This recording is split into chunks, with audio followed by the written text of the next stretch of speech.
주님 이 자리에 오셔서 저희가 드리는 찬양과 영광의 시간을 받아 주옵소서. 아멘. 다 일어나시고 찬송 123장을 부르겠습니다.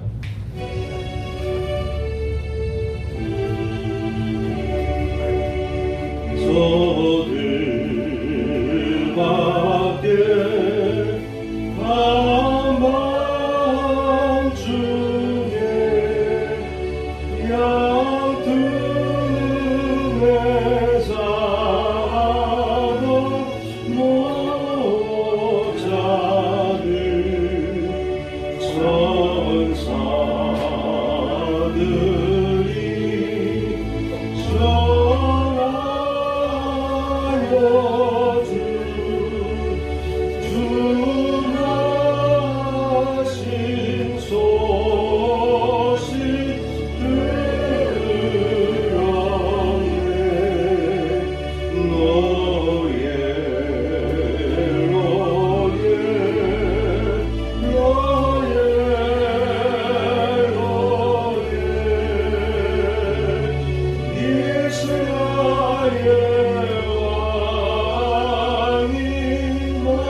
교독론 120번입니다. 우리를 위하여 고의 꼴을 그 종 다윗의 집에 일으키셨으니 이것은 주께서 예로부터 거룩한 선지자의 입으로 말씀하신 바와 같이 우리의 원수에게서와 우리를 미워하는 모든 자의 손에서 구원하시는 일이라. 우리가 원수의 손에서 건지심을 받고 종신토록 주의 앞에서 성결과 의로 두려움이 없이 섬기게 하리라 하셨도다. 이는 우리 하나님의 공률로 인함이라. 이로써 돋는 해가 위로부터 우리에게 임하여 어둠과 죽음의 그늘에 앉은 자에게 비치고 우리 밭을 평강의 길로 인도하시리로다. 그러므로 주께서 친히 징조를 너에게 주실 것이라. 보라, 처녀가 잉타하여 아들을 낳을 것이요 그 이름을 임마누엘이라 하리라. 아멘. 자리에 앉으시겠습니까? 찬송 115장입니다.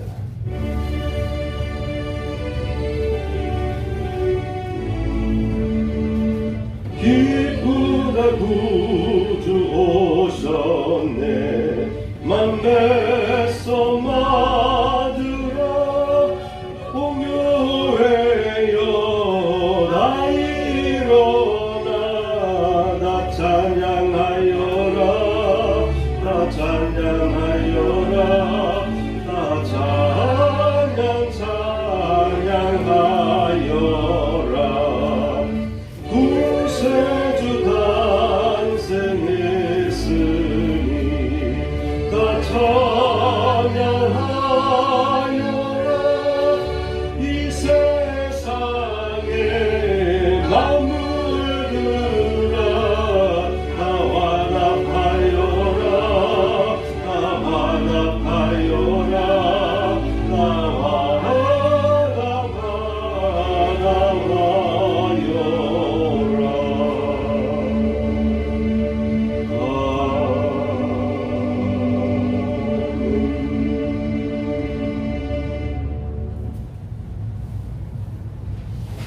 122장입니다.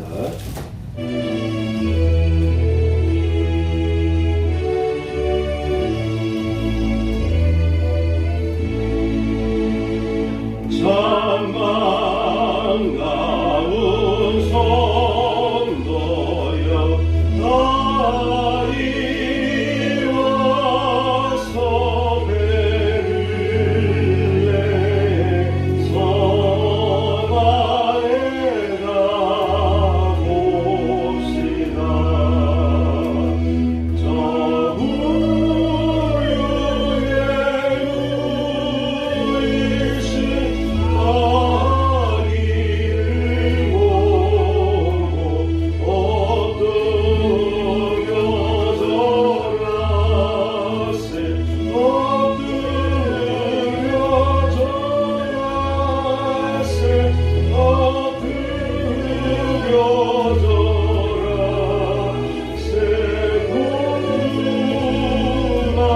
구원하셨네. 여호와의 말씀이 육신을 입어 날 구원하네.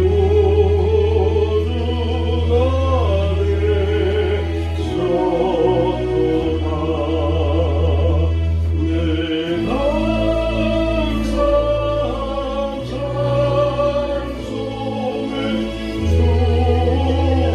앞에 드려 엎드려져라세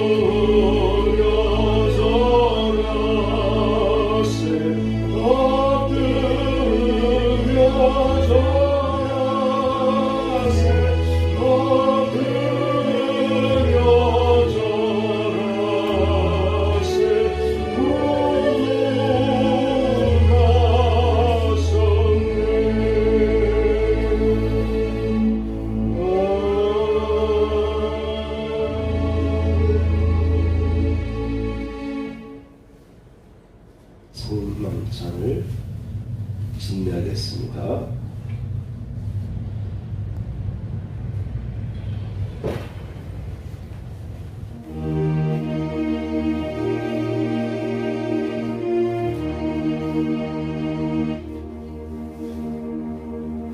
할렐루야. 우리 다 같이 메리 크리스마스 외쳐보시기 바랍니다. 시작. 메리 크리스마스. 모처럼 승혁이도 왔네요. 승혁이가 임신했을 첫 그때가 12월 크리스마스 곧 주간이었던 것 같은데, 그렇죠? 주일 예배 드리다가 병 갔다 와서 임신하기 시작했는데, 승혁아 너는 크리스마스에 빠지면 안 돼.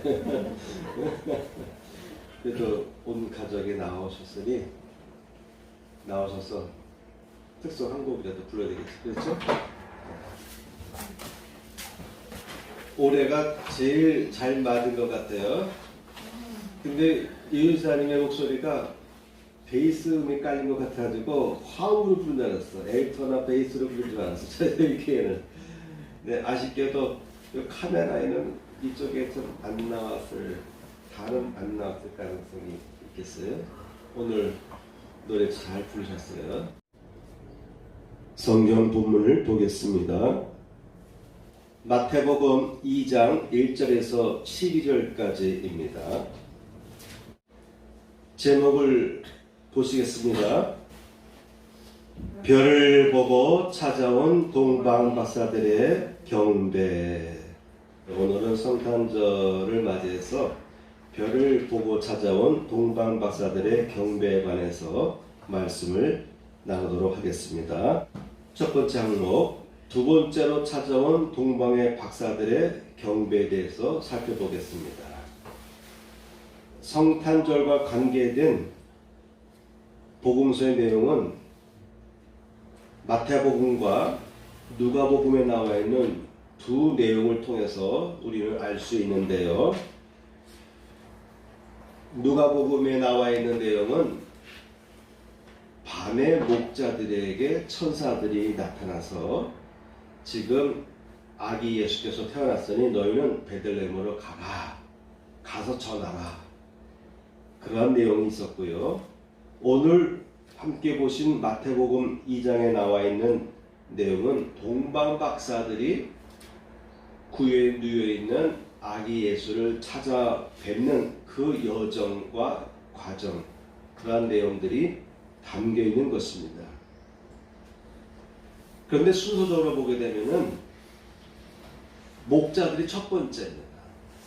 밖에서 일하던 목동들이 제일 먼저 예수님께서 태어난 당일날 밤에 가서 천사들에게 들은 소식을 전하면서 아기 예수께 경배하고 돌아오면서 하나님께 크신 영광을 돌리면서 그들이 기뻐서 돌아갔다라고 되어 있죠. 오늘 본문에 나온 내용은 동방의 박사들인데 이들은 시간이 좀 지나서 아기 예수를 뵀던 것 같아요. 그래서 고대 사료들에 의하면은 만일 예수께서 12월 25일에 태어났다라고 하면은 1월 6일쯤에 동방 박사들이 아기 예수를 뵀던 것으로 그렇게 추정을 합니다. 그래서 두 날 25일과 1월 6일을 기념해서 예배를 드리기도 했습니다. 이미 제가 일주일 전에 설명한 대로 성탄절 12월 25일은 태양신을 숭배하던 축제일인데, 그런데 이 날을 예수 그리스도의 탄생으로 결정을 한 것은 BC 4세기와 5세기경에 걸쳐서 서로마와 동로마 교회에서 날짜를 확실하게 정해놓고 성탄절을 지키기 시작합니다. 어쨌든 12월 25일을 성탄절로 지키게 된 것은 예수님께서 동지에 태어났기 때문에 정확한 어느 날이라고는 표현할 수 없지만 당시에 태양신을 숭배하던 그 큰 축제일입니다. 태양이 이제 지고 새로운 태양이 태어나는 그러한 절기를 예수 그리스도께서 세상에 빛으로 오셨기 때문에 이제는 참된 태양, 그리스도의 탄생을 축하할 수 있는 그 탄생일과 연결시켰어요. 그래서 25일을 성탄절로 지키게 되는데, 그로 인해서 그 당시에 흥행하던 태양신 숭배가 사라졌어요. 유럽 전역에 또한 동방 쪽으로도 태양신을 숭배하던 그와 같은 이교도 습관이, 이교도 종교의식이 완전히 사라집니다. 그런 의미에서 12월 25일을 우리는 성탄절로 지키고 있다라는 것을 이해하시기 바라고, 반면에 불교에서 석탄일은 헤모스가 그 신화에 의하면 하늘에서 내려와서 나라를 다스리기 시작한 그 날을 석탄일로 우리나라에서는 정해서 지키고 있으니, 그래도 고학적이나 모든 과거의 기록의 근거에 의하면은 성탄절 12월 25일은 근거가 가장 그래도 명확한 근거가 있는 기록이고, 그 태어난 날짜는 아무도 모르는 거예요.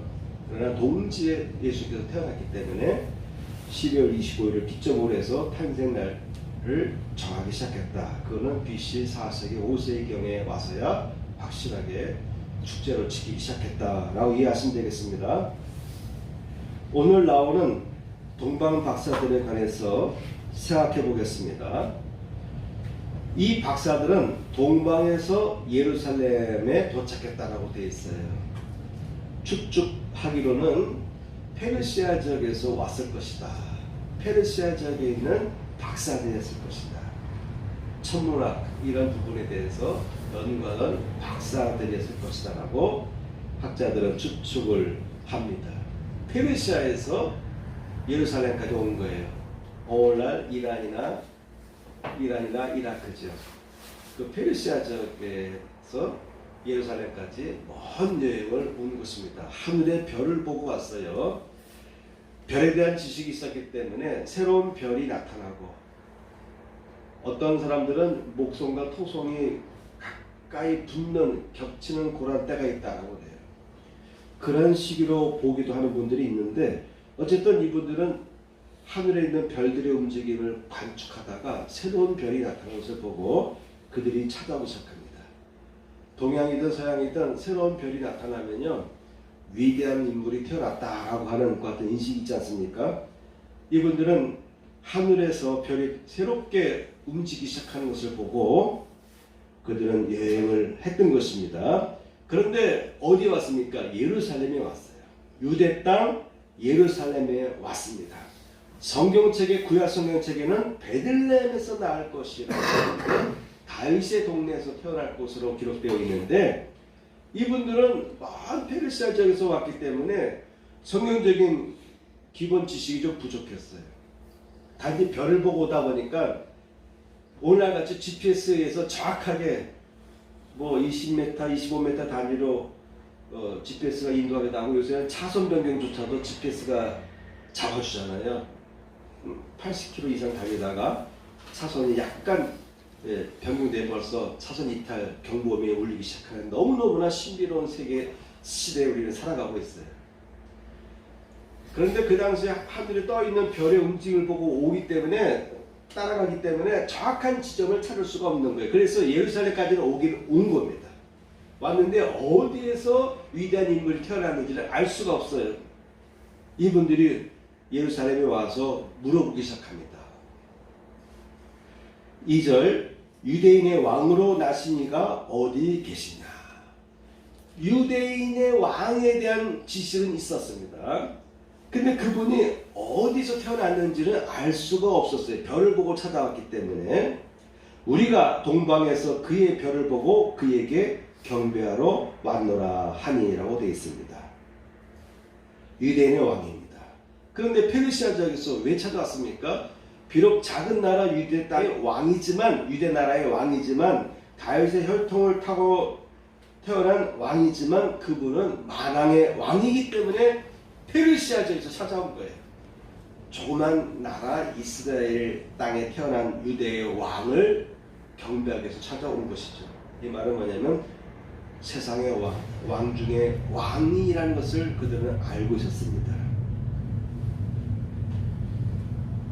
네 번째, 경배하러 왔노니, 경배하러 왔노니, 경배하러 왔다, 경배하러 왔노라 라고 기록하고 있습니다. 우리는 그에게 경배하러 왔노라. 이분들은 경배를 하려고 찾아온 거예요. 한 여행을 하면서 그들이 찾아온 것입니다.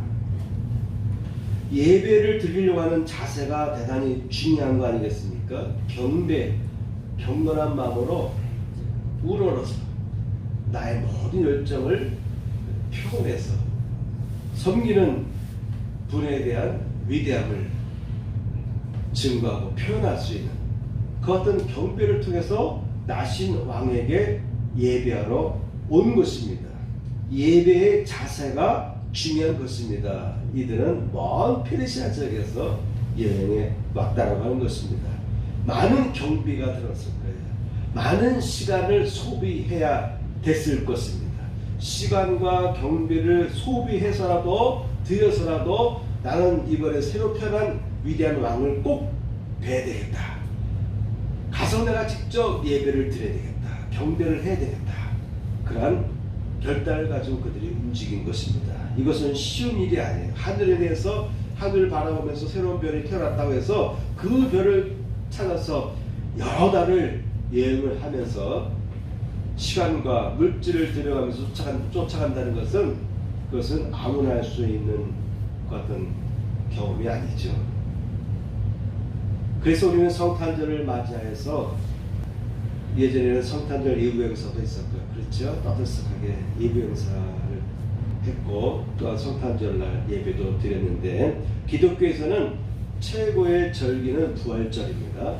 예수 그리스도께서 죽음에서 부활하시고 승천하셨기 때문에, 죽음에서 부활하셨기 때문에 이것이 기독교의 최고의 핵심적인 내용이 되겠습니다. 십자가에서의 죽음과 그리고 부활, 십자가를 통해서 우리의 죄를 사해 주시고 부활을 통해서 죄의 권세 사망을 없애는 그 표징으로 예수께서 죽은 자 가운데서 살아나신 것이죠. 이것이 최대의 기독교의 핵심적인 축제가 되겠습니다.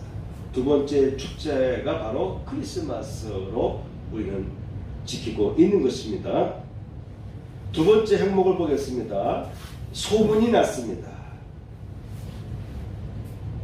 3절 보면 헤롯 왕과 온 예루살렘이 듣고 소동한지라. 소문이 났어요.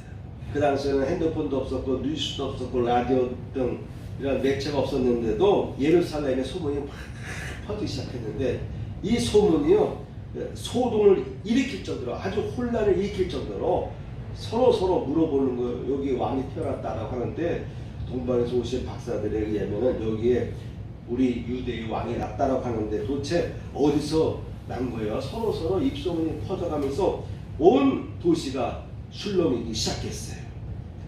그래서 헤롯 왕에게도 그 소식이 전해진 것입니다. 예루살렘이 듣고 헤롯 왕과 온 예루살렘이 들었습니다. 이분들은 동방의 박사들이에요. 그래서 별을 보고 찾아왔지만 마지막 정확한 지리적인 위치는 찾지를 못했어요. 그들의 핸디캡이죠. 위대한 왕이 태어난 것을 보고 여러 달을 걸쳐서 그들이 여행해서 오긴 왔는데 그런데 어느 집에 태어났는지를 알 수가 없는 거예요. 어떻게 보면 그들 나름대로 자존심이 좀 깎인 그런 거 아니겠습니까? 다 알 줄 알았는데 박사들이라서 다 알 줄 알았는데 결정적인 정확한 구체적인 장소는 모르는 것입니다. 그래서 물어보기 시작한 거예요. 이분들 참 훌륭하죠? 모른다. 내가 박사니까 모든 걸 다 알아. 그래서 박사 학위를 얻게 되는 사람이 교만해지기 시작하고 남의 소리를 안 듣게 되는 거예요. 그래서 사자 들어가신 분들이 남의 소리를 잘 안 듣는다 그렇습니다. 근데 이 동방에서 온 이 큰 학자들은요, 박사들은요, 오히려 겸손하게 여기까지 우리가 왔는데 더 이상 알지 못한다. 그러니 당신들 땅에 위대한 왕이 났으니 어디에서 났는지 우리에게 알려달라고 겸손하게 자신들의 무지를 드러냈습니다. 소문이 났습니다. 그래서 성탄절은 시끄러운 거예요. 예수 그리스도의 탄생을 막 알려야 돼요. 몰라서 어디서 태어났대? 어디서 태어났니? 너 알아? 이렇게 물어서 혼란을 일으켰습니다. 소동이 됐습니다. 예루살렘 전 시가지에서요 사람들이 서로 묻기 시작을 했어요. 소동이 난 것입니다. 성탄절이 그동안 촛불도 켜고 이부 행사도 하고 했던 우리가 그동안 예전에 초롱하게 성탄절을 지킴으로 인해서 예수 그리스도를 증거하게 된 거예요. 예수를 모르는 불교 국가에서도 예수를 모르는 그런 나라들에서 저 이슬람족에서도 성탄절을 알게 된 것입니다. 세 번째 항목을 보도록 하겠습니다. 그 소문을 듣고 헤롯이 신하들을 불렀어요. 그래? 그러면 그들이 찾는 그 목적지가 어딘지 너희들이 좀 연구해봐라. 4절 보니까 왕이 모든 대제사장과 백성의 서기관들을 모아 그리스도가 어디서 나겠느냐 물으니 이르되 유대 베들레헴이오니 이는 선자로 이렇게 기록된 바 또 유대 땅 베들레헴아 너는 유대 고을 중에서 가장 작지 아니하도다. 내게서 한 다스리는 자가 나와서 내 백성 이스라엘의 목자가 되리라 하였음이니이다. 이미 구약 성경에 이렇게 예언되어 있는 것입니다. 예언된 대로 예수께서 태어나신 거예요. 기가 막히죠? 성경처럼 정확한 예언과 또한 확증되는 내용들은요 인류사에 있어서 어떤 기록에도 없습니다. 근접할 수는 없어요. 이 왕은 질투심 때문에 이 헤롯 왕은 유대인의 혈통을 갖고 있지 않는 거예요. 이스라엘의 혈통을 타고 난 왕이 아니잖아요. 그렇죠? 에서의 후예거든요. 오늘날 말하면은 요르단 지역, 요르단 그 백성들입니다. 이스라엘의 왕이 되려면 유대 민족에서 태어나야 되는데 그는 원래는 산적이었어요. 산적이라서 남의 물건들을 갈취하고 빼앗고 그래서 불축적해가지고 로마의 시저에게 상납해서 분봉왕으로 민호를 받아서 지역을 나눠서 총독과 나라를 다스리는 분봉왕이 있었습니다. 그러니까 항상 열등의식이 있었어요. 그래서 그걸 보완하기 위해서 예루살렘 성전을 나름대로 시작하는데 그걸 열심히 노력을 했어요. 그래도 그가 핸디캡이 있는 거죠. 그런데 마침 유대에 새 왕이 태어났다고 하니까 충격적이었던 거예요. 어떻게든 간에 없애려고. 그래서 제사장들을 다 불러 모아서 어디서 태어날 것인가를 물어봅니다. 그리고 박사들에게 전화해 줍니다. 7절 이에 헤롯이 가만히 박사들을 불러 별이 나타난 때를 자세히 묻고 나중에 어린아이들을 다 죽입니다. 그래서 언제쯤에 별이 나타나기 시작했니? 라고 묻는 거예요. 아주 교묘하고 간사하고 사악합니다. 8절 베들레헴으로 보내며 이르되 가서 아기에 대해 자세히 알아보고 찾거든 내게도 고하여 나도 가서 그에게 경배하게 하라. 사실은 그 아기를 죽이려는 목적이 있었습니다. 그러나 말은 번드릇했어요. 나도 가서 경배하고 싶으니 내가 너희들에게 베들레헴 지역이라는 지명도 내가 가르쳐줬다. 그러니 당신들이 먼저 가서 찾아보고 돌아갈 때 나에게도 전해달라. 나도 그 왕에게 경배하고 싶다라고 그렇게 얘기했습니다. 이 박사들은 바로 듣고 그들이 베들레헴으로 찾아갔습니다. 9절 박사들이 왕의 말을 듣고 갈새 동방에서 보던 그 별이 문득 앞서 인도하여 가다가 악이 있는 곳 위에 머물러 서 있는지라. 별이 움직이다가 잠깐 멈추는 것을 볼 수 있는 어떤 예리한 통찰력을 갖고 있던 이 같은 천문에 대한 지식이 있던 사람들입니다. 그래서 10절 보니까 그들이 별을 보고 매우 크게 기뻐하고 기뻐하더라. 그래서 성탄절은요 메리 크리스마스 하면서 우리가 기뻐하는 것입니다. 기뻐하고 즐거워하는 날이 바로 성탄절인 것입니다.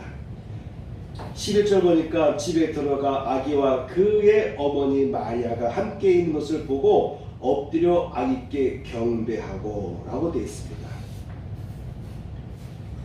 자 여러분 11절 말씀 집에 들어가서 엎드려 경배하였다라고 되어 있어요. 그런데 우리가 어제 설교에서 어떤 내용을 우리가 살펴봤죠? 그 장소는 마구간이었다.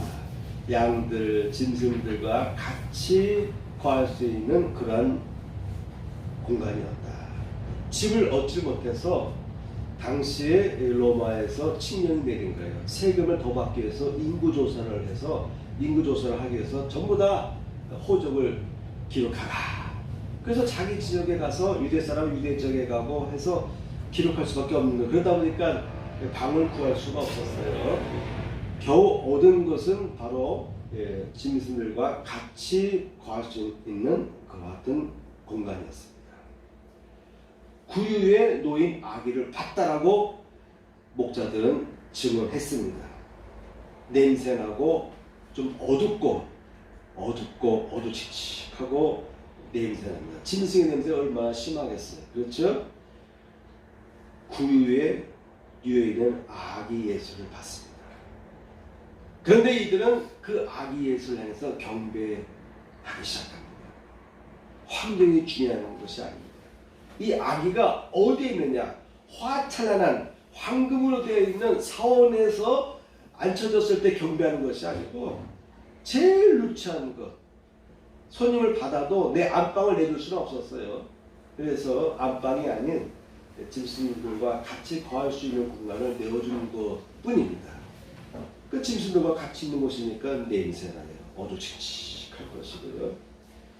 그런데 이 동방의 박사들은 그 아기가 만왕의 왕인 것을 알았어요. 세상을 다스릴 왕인 것을 알았어.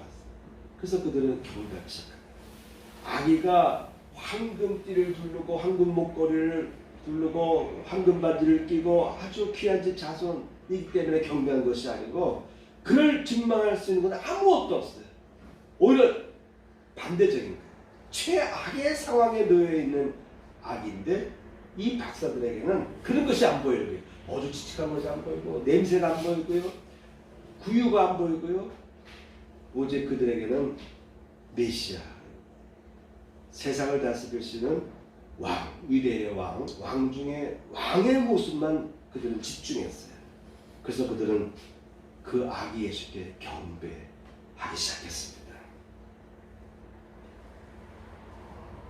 여러분, 기독교가 전파될 때에 그 당시에는 로마가 전 세계를 지배했으니까요. 그래서 그리스 지역이든 로마 지역이든 어디 지역이든 가면은 다 그리스 신화에 나오는 신전들이 있어요. 알죠? 근데 그 신전들에 가보면요, 얼마나 멋있는지 몰라요. 대리석도요, 물을 날카로운 칼로 이렇게 댄 것처럼 대리석과 대리석이요, 이렇게 요만한 대리석이 아니에요. 어마어마한 거, 어마어마한 거. 이 피아노만한 대리석, 이런 것들이 이렇게 탁탁탁탁 붙여 있고, 또 대리석 위에 또 대리석을 이렇게 탁탁탁 놓는데, 그 대리석과 대리석과 이 틈이 마치 물을 날카로운 칼로 댄 것처럼 틈이 없어요. 그런 대리석으로 그들이 쌌습니다. 기둥이 뭐고 말이죠. 휘하처럼. 아데미 신전 등 비너스, 제우스 섬기고 뭐 아폴로 섬기고 하는 이 모든 신전 보면요, 휘하찬란한 거예요. 휘하찬란한 거예요. 그 당시에 그 이교도의 문명에 비해서 기독교는 어떻게 예배드렸느냐? 예수님 탄생부터가 이렇게 눅눅하고 어두컴컴하고, 이거 상상인데 우리가 상상으로 보는 건데, 상상으로 이렇게 펼쳐보는 건데, 그런 것에서 시작을 했어요. 왕이면 좀 뭔가 아주 휘하찬란한 어떠한 배경을 가지고 나와야 되는데, 그런 증거를 가지고 세력을 입고서 등장을 해야 되는데 정 아닌 거예요. 정 아닌 거예요. 그의 아버지 요셉도 목수잖아요. 목수. 기독교가 전파되는데요, 뭐 3, 3, 5, 뭐 10명, 15명, 많아야 한 30명 정도 자기 집에서 예배 드리는 거예요. 자기 집에 예수 믿고자 하는 사람들을 모아놓고 같이 예배 드리고 성경 공부하고 거기서 같이 음식을 먹고 그랬으니까요. 당시에 이교도의 문화권에서 비하면은 기독교적인 예배의 풍토는 이건 하잘 것 없는 아주 낮은 차원에서 그들 예배를 드리는 거예요. 근데 이제 이 예배를 통해서 로마가 정복당합니다. 300년 동안, 물론 매년 박해한 건 아닌데 10명의 황제들이 등극하면서 300년 동안 박해를 받았잖아요. 그래서 영화 보면은 사자들에게 잡혀먹는 그런 그리스도인들의 순교한 장면들이 나오지 않습니까? 화형당하니까 십자가 치명당합니다. 짐승에게 밥을 먹힙니다. 근데 그들의 예배 풍토는 그냥 집에서 예배드리는 가정집 또는 무덤, 카타콤. 박해를 받으니까 아무도 없는 곳에 가서 예배를 드려야 된다는 몰래. 그러려니까 사람들이 가기 싫은 데가 어디에 무덤가 아니겠습니까? 땅 속에다가 동굴을 파서 거기다가 시신을 안장을 하는데, 그런 곳에 가서 촛불 켜고 횃불 켜고 그 캄캄한 곳에서 그들은 조용조용 예배를 드립니다. 그런데 그런 기독교 문화가 그 휘하찬란한 이기도의 그 제사 문화를 무너뜨렸어요. 로마가 기독교 국가가 되었습니다. 여러분, 경배하는 마음이 중요해요. 예배하는 마음이 중요한 것입니다. 다윗은 그가 일평생 모은 전리품들을 하나도 안 썼어요. 부하장수들에게 그들의 목을 다 나눠주면서도 자기 것은 하나도 안 쓰고 창고에 모았다가 그것을 가지고 하나님의 성전을 좀 진짜 최고로 멋진 성전을 금, 황금으로 만들어진 성전을 만들어두고 싶었던 거죠. 만들어 드리고 싶었던 것이죠. 근데 하나님께서 너는 피를 많이 흘렸기 때문에, 전쟁에서 많은 전쟁을 통해서 피를 많이 흘렸기 때문에 너의 아들 솔로몬에 의해서 나의 성전을 질 것이다. 솔로몬 때도 그 당시에 막강한 국가였지만 경제적으로 구조적으로 막강한 국가였기 때문에 부도 있었기 때문에 솔로몬 스스로도 성전을 지을 수도 있었지만은 그 아버지가 노획하고 자기 것을 자기가 쓰지 않고 모아놓던 그 모든 보석들, 황금들을 아버지로부터 받아서 예루살렘 성전을 지은 것입니다. 완전히 금으로 그냥 휘황찬란하게 지은 것이에요. 로마의 기도장군이 예루살렘을 함락하려고 하는데 너무나도 예루살렘 성전이 그냥 아름다운 거예요. 금빛이 그냥 햇빛 비치면 얼마나 황홀합니까. 그래서 예루살렘은 저 고고학적인 의미가 있잖아요. 건축적으로 얼마나 아름답습니까. 그래서 예루살렘을 함락시켜야 되는 로마의 기도장군은 오히려 예루살렘을 훼손시키지 않으려고 노력했고, 예루살렘 안에 갇혀있던 독립운동을 일으켰던 그 군사들은 오히려 로마군의 진격을 막기 위해서 성전에 와 불을 지르고, 로마 사람들 오히려 불을 꺼가면서 예루살렘을 함락시키려고 했던 것입니다. 그 정도로 예루살렘이 휘황찬란하고 아름다워. 바로 아버지 다윗의 마음입니다. 그런데 그것을 완성시켰던 솔로몬은 어떻습니까? 마지막 노년에 솔로몬이 우상을 숭배하게 되는 거예요. 부인을 잘못 만나가지고 많은 부인을 두다 보니까 노년에 그 총명스럽던 그 세계에 다시는 없을 지어러 왔던 솔로몬이 우상 숭배를 하게 돼요. 기독교의 역사를 보면은 콘스탄틴 이 대제가 황제가 밀레노 칙령을 내립니다. 그 전까지는 기독교의 재산을 몰수했는데 몰수한 재산을 다 돌려주고요, 보상해주고, 파괴된 건물 있으면 다시 지어주고요, 병역도 면제해주고요, 세금도 면제해주고, 그러면서 기독교가 찬란한 문명을 일으키기 시작하는데, 그때부터 어느 역사가들은 기독교는 쇠퇴하기 시작했다. 이제 기독교도 밝은 대낮에 예배 드릴 수 있었고, 이제 기독교도 화찬란하게 예배당을 짓기 시작했습니다. 한 가지 생각할 것은, 많은 예배당 중에서도 어느 예배당들은요, 그 전에 이교도를 섬기던 예배당이에요. 신전이에요, 신전. 아덴 신전 등등을 섬기던 신전입니다. 그 신전들이 나중에 기독교 교회로 바뀌어요. 예배당으로 바뀌어요. 왜냐? 거기서 순교당합니다. 예수 믿을 것이냐 안 믿을 것이냐. 끝까지 예수를 부인하지 않아서 그 신전 안에서 목을 베기도 합니다. 그런 핍박을 받다가 나중에 기독교가 공인되면서 오히려 그 자리는 순교 자리가 되다 보니까 그곳이 이제는 거룩한 자리가 됩니다. 교회가 되는 것입니다. 예배당이 되는 것입니다. 그렇게 해서 교회가 휘황찬란해지는 거예요. 예배당도 막 웅장해요. 그때부터 중세에 이르기까지 이제 모든 관심은 교회를 아름답고 웅장하고 최고로 세계적으로 큰 건물을 짓는데 열중했어요. 그런데 역사적으로 볼 때 중세부터 기독교는 타락하기 시작해서 중세 암흑기라고 하잖아요. 이상하게 기독교는요, 기독교의 영성은 물질이 많아지면 타락합니다. 가난하고 어렵고 힘들고 역사적으로, 국가적으로, 가정적으로 힘들 때 기독교가 폭발적으로 부흥했고요. 이게 잘 사는 나라가 되고 나면요, 기독교 영성이 이렇게 내려가는 것을 보게 됩니다. 예배의 본질입니다. 예배의 본질. 다윗처럼 어떻게든 간에 하나님이 거하시는 성전을 이제는 옮겨 다니지 않게 아주 최고로 멋지게 지어드리려고 했던 그 마음 때문에 하나님은요, 다윗에게 너희 후대가 끊어지지 아니하리라.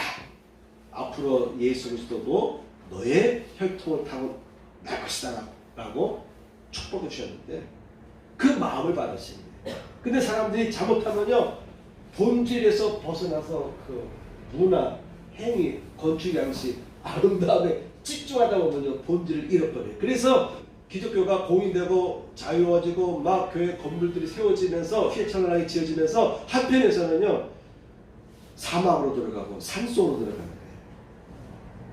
그리스에도 마테오 수도원 깎아지는 그냥 높은 봉우리, 거기에다가 거기들이 운망을 짓고 거기서 굶어가면서 누군가가 나에게 먹을 것을 안 갖다 주면은 굶어 죽는 거예요. 그래서 일부 자기들 거할 곳도요, 바위를 이렇게 깎아가지고 속에 자기 혼자 겨우 누워있을 공간만 해놓고 거기서 기도하고 고행을 하면서 누군가가 밀가루 떡을 갖다 주지 않으면은요, 굶어 죽을 수밖에 없는 그런 고행의 길을 걸어갑니다. 바로 문화가 휘황찬란하게 발전함과 동시에 기독교 영성이 떨어지기 때문에, 그래서 다시 영성을 회복하려고 하는 운동이 수도운동으로 일어나는 것입니다. 자, 여러분, 세 번째, 보배합을 열어 예물을 드렸다. 보배합을 열어 예물을 드렸다. 황금과 유향과 몰약을 예물로 드렸습니다. 가장 그들이 준비할 수 있는 최고의 선물은 황금과 유향과 몰약이었습니다. 그래서 이와 같은 그들이 드릴 수 있는 최고의 예물을 가지고 예수님께 나온 것입니다. 별을 따라간 긴 여행이었습니다. 피곤하기도 합니다. 그러나 그들은 빈손이 아닌 준비된 예물을 준비하고 왕께 나가기 시작했습니다. 마지막 6번째 보면 꿈의 지시함을 받고 다른 길로 돌아갔다. 헤롯은 알려달라고 했어요. 나중에 그 지역 아이들을 씨를 말리게 하려고 다 죽일 계획을 하고 있었어요. 그런데 꿈에 헤롯에게 돌아가지 말라는 지시를 받습니다. 그래서 다른 길로 돌아갔어요. 기록에 의하면 그 지역의 어린아이들을 다 죽였다라고 하는 그런 기록이 있습니다.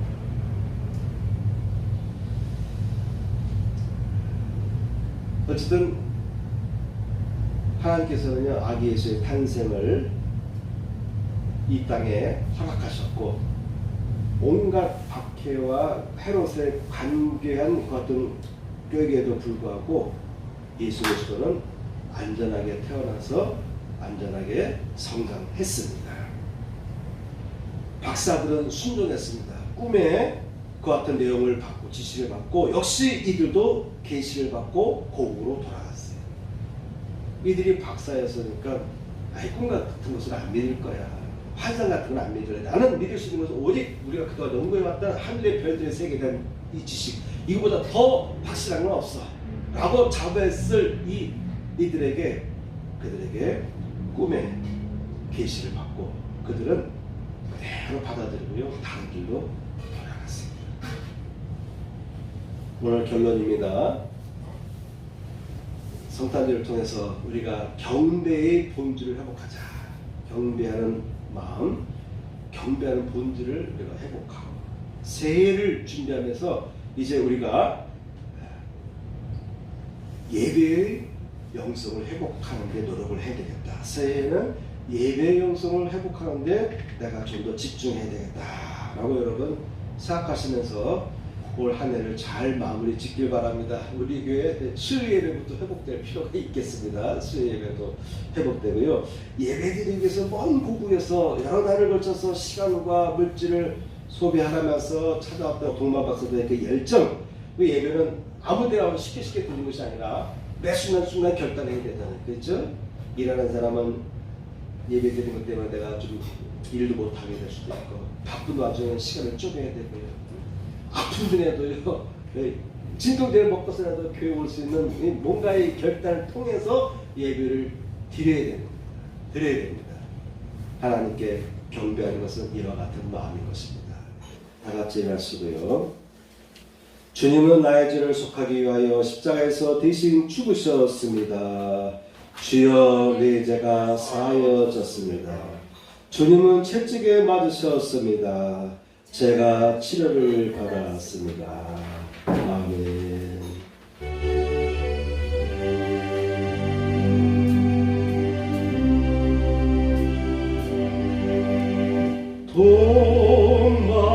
동망에서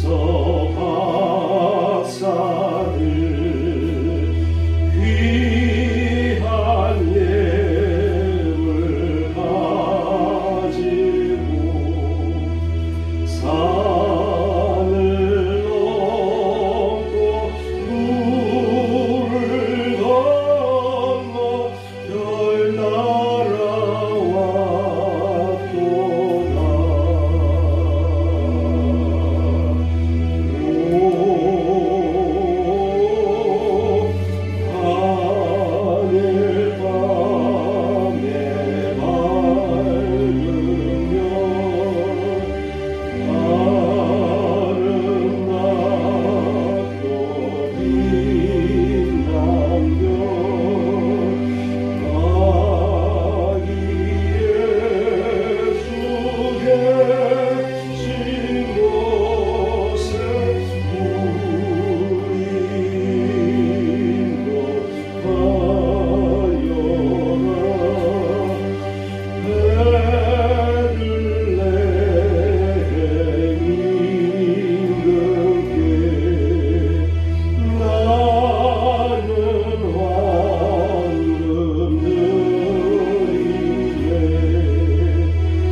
하나님 감사합니다. 성탄절을 맞이해서 저희들이 이곳에 나왔나이다.